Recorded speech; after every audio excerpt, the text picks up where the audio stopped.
اس کے بعد وہ آزاد ہے. فجر کی نماز کے بعد سے ظہر کی نماز تک اس کے درمیان جو وقفہ ہے اس میں وہ آزاد ہے، جو چاہے کرے.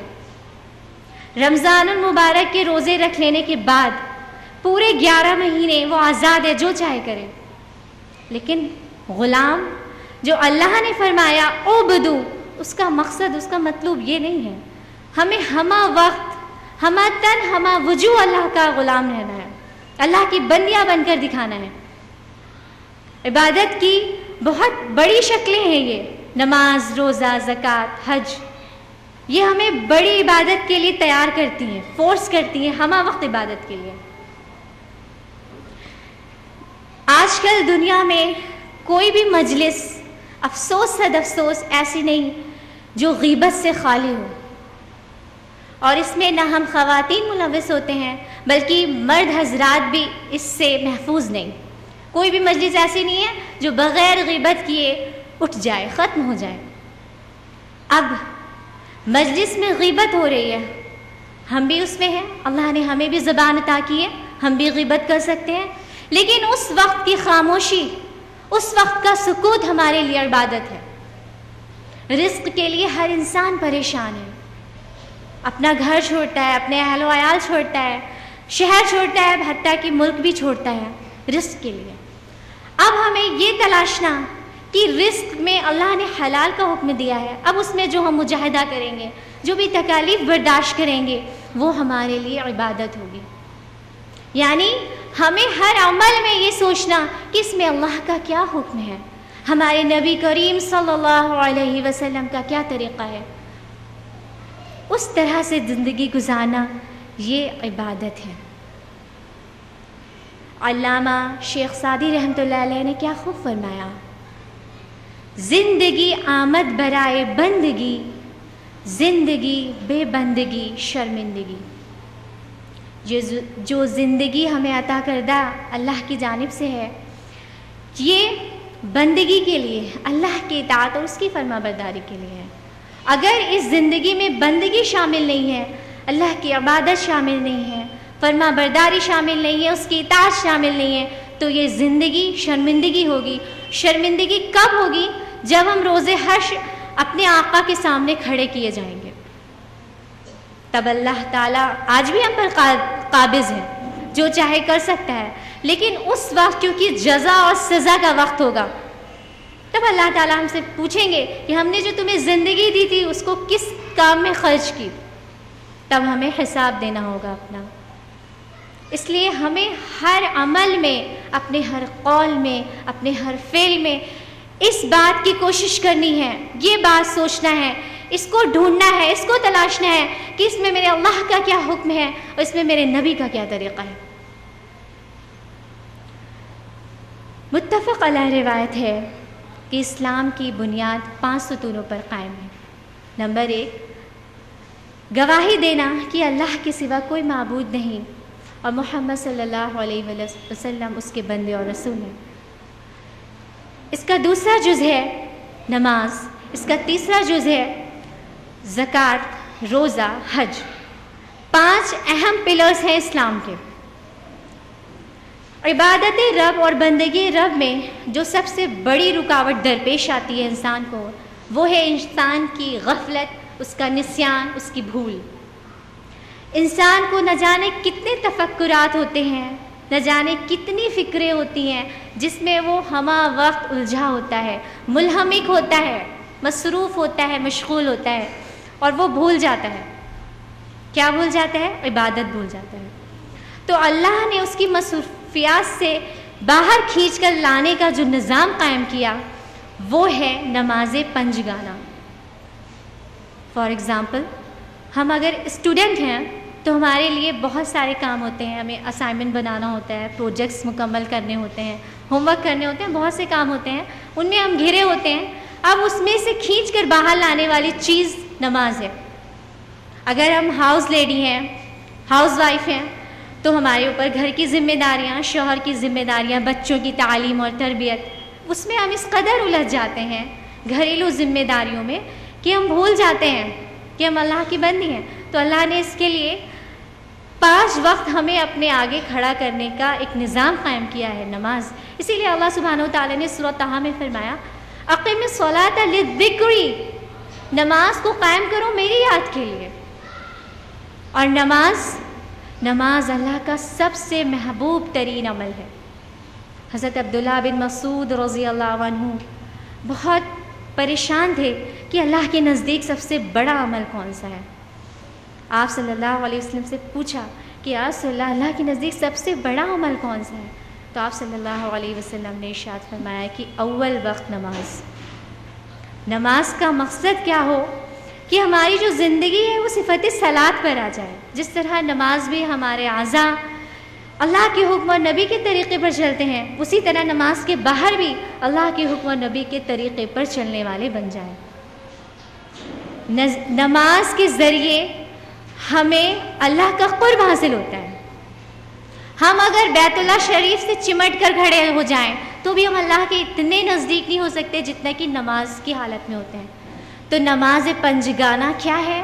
وہ ہمیں اللہ کی بڑی عبادت کے لیے، اللہ کی یاد الہی میں اور بھی زیادہ مصروف رکھنے کے لیے بہت اہم رول پلے کرتی ہے. ارکان اسلام کا ایک اور رکن ہے اور وہ بہت اہم رکن ہے زکوٰۃ. عبادت رب، اطاعت خالق میں ایک بہت بڑی رکاوٹ پیش آتی ہے، حب دنیا. حب دنیا کا اگر تزکیہ کیا جائے تو معلوم یہ چلتا ہے کہ حب دنیا دراصل حب مال ہے. مال کی محبت اور اس کی چاہت میں ہم اتنا مصروف ہو جاتے ہیں، اتنا گم ہو جاتے ہیں کہ بعض اوقات تو ایسا لگتا ہے کہ ہم مال کی عبادت کر رہے ہیں. اسی لیے اللہ سبحانہ و تعالیٰ نے اپنی مالوں کو پاک کرنے کا حکم فرمایا کہ صدقات واجبہ اور صدقات نافلہ کے ذریعے اپنے مالوں کو پاک کرو. اپنے مالوں کو ان کاموں میں خرچ کرو جو اللہ کی خوشنودی کا سبب ہے. نیک چیزوں میں خرچ کرو، انفاق فی سبیل اللہ کرو، مسکین کی اعانت کرو، غریبوں کی اعانت کرو، مدد کرو. ترمذی شریف کی حدیث ہے، آپ صلی اللہ علیہ وسلم نے ارشاد فرمایا کہ ہر امت کا ایک فتنہ ہوتا ہے جس میں وہ ملحمک ہو کر ہلاک ہو جاتی ہے. ہر امت کا ایک فتنہ ہوتا ہے. جتنے بھی انبیاء علیہ الصلاۃ والسلام گزرے، ہر امت کا ایک فتنہ ہوا کرتا تھا. اور آپ صلی اللہ علیہ وسلم نے فرمایا کہ میری امت کا فتنہ مال ہے، مال کی محبت ہے. مال کی محبت میں ہم حلال حرام میں تمیز ہی نہیں کر پاتے. حلال کو حرام میں مکس کر دیتے ہیں، حرام کو حلال میں مکس کر دیتے ہیں. کیا جائز ہے کیا ناجائز ہے کوئی فرق ہی نہیں ہے. اللہ نے کس چیز کو کرنے کا حکم دیا ہے، کس چیز سے باز رہنے کا حکم دیا ہے، اس میں کوئی فرق، کوئی امتیاز نہیں کر پاتے، کوئی ڈفرینس نہیں کر پاتے. اسی لیے اللہ نے فرمایا کہ اپنے مال کو جب ہم اللہ کے راستے میں خرچ کریں گے تو یہ ایک عبادت ہے اور یہ اسلام کا بہت اہم جز ہے، بہت اہم رکن ہے. اس طرح سے زکوٰۃ بھی ہمیں فورس کرتی ہے عبادت کے لیے. اسی طرح سے اسلام کا ایک اور پلر ہے روزہ، صوم. اللہ سبحانہ و تعالیٰ نے سورہ بقرہ میں فرمایا، سورہ بقرہ سورہ نمبر 2 آیت نمبر 103 میں، اے ایمان والوں تم پر روزے فرض کیے گئے جیسا کہ تم سے پہلی امتوں پر فرض تھے، تاکہ تم متقی بنو، پرہیزگار بنو، بچ جاؤ، تاکہ تم ڈرو. یعنی روزہ کیا ہے؟ ہماری خواہشات نفس پر ضبط ہے. روزے کی حالت میں ہم بعض اوقات گھر میں بالکل تنہا ہوتے ہیں، بالکل اکیلے ہوتے ہیں. ہم ہر چیز پر قادر ہوتے ہیں، قابض ہوتے ہیں. چاہے تو ہم کھا لیں، چاہے تو ہم کچھ کھا لیں، کچھ پی لیں، لیکن ہم ایسا نہیں کرتے. کیوں نہیں کرتے؟ خوف خدا کہ ہم روزے سے ہیں، اگر ہم نے کچھ کھا لیا، کچھ پی لیا تو ہمارا روزہ ختم ہو جائے گا. ہم ڈرتے ہیں، خوف خدا.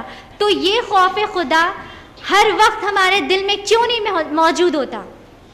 یہ خوف خدا ہر وقت ہمیں کیوں نہیں یاد دلاتا کہ ہم ہر عمل کو، اپنے ہر قول کو، اپنے ہر فعل کو اللہ کی مرضی کے مطابق کریں؟ جس سے ہمارا اللہ راضی ہو جائے. اسی لیے روزہ بھی بہت اہم رول پلے کرتا ہے ہمیں مکمل اللہ کی عبادت کرنے میں، مکمل اطاعت اور فرما برداری کرنے میں. اسی طرح سے حج بہت ہی اہم رکن ہے اسلام کا. ارکان اسلام میں حج بہت اہم رول پلے کرتا ہے.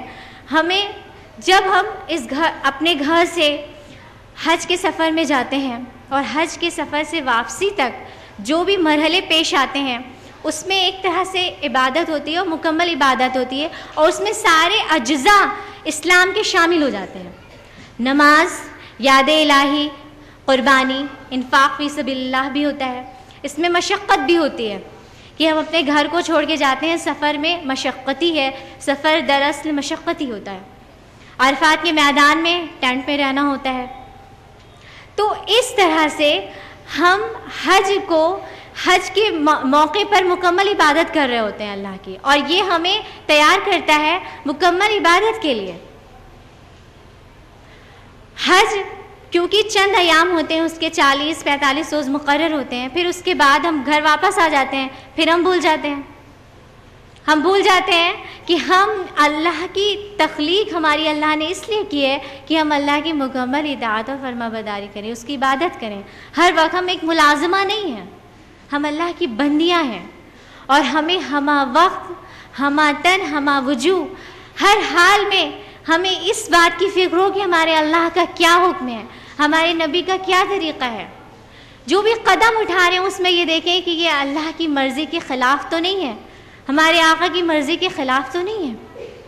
اس کے لیے کیا کرنا ہوگا کہ ہمیں اللہ کی عظمت کو اپنے دل میں بٹھانا ہوگا.